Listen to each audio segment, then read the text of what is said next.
আওয়ামী লীগ সনাতন ধর্মাবলম্বীদের রাজনৈতিক হাতিয়ার হিসেবে ব্যবহার করেছে বলে মন্তব্য করেছেন বিএনপির ভারপ্রাপ্ত চেয়ারম্যান তারেক রহমান।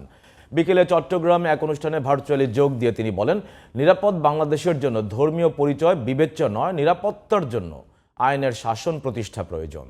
আরও জানাচ্ছেন মনিরুজ্জামান।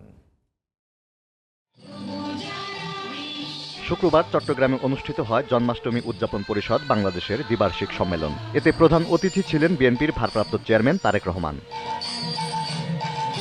বিএনপির ভারপ্রাপ্ত চেয়ারম্যান বলেন, নিরাপদ বসবাসের জন্য ধর্মীয় পরিচয় মুখ্য নয়, বরং আইনের শাসন প্রতিষ্ঠা গুরুত্বপূর্ণ। এজন্য নির্বাচনের মাধ্যমে গণতন্ত্রকে শক্তিশালী করতে হবে। পলাতক স্বৈরাচারের যে দোসর, এরা নানা কৌশলে পুনরায় কিন্তু মাথা চাড়া দিয়ে ওঠার অপচেষ্টায় প্রতিনিয়ত লিপ্ত।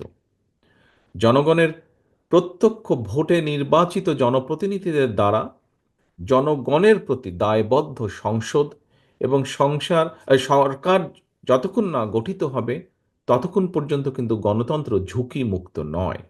সংখ্যালঘু কিংবা সংখ্যাগুরু, দল মত, ধর্ম, বর্ণ নির্বিশেষে প্রতিটি নাগরিকের নিরাপত্তার জন্য রাষ্ট্রে আইনের শাসন প্রতিষ্ঠার কোনোই বিকল্প নেই।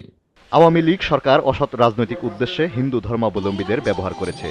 সংখ্যালঘুদের যেন কেউ রাজনৈতিক হাতিয়ার হিসেবে ব্যবহার করতে না পারে, সে বিষয়ে সতর্ক থাকার আহ্বান জানান তিনি। 17 বছর আপনাদেরকে রাজনৈতিকভাবে ব্যবহার করা হয়েছে।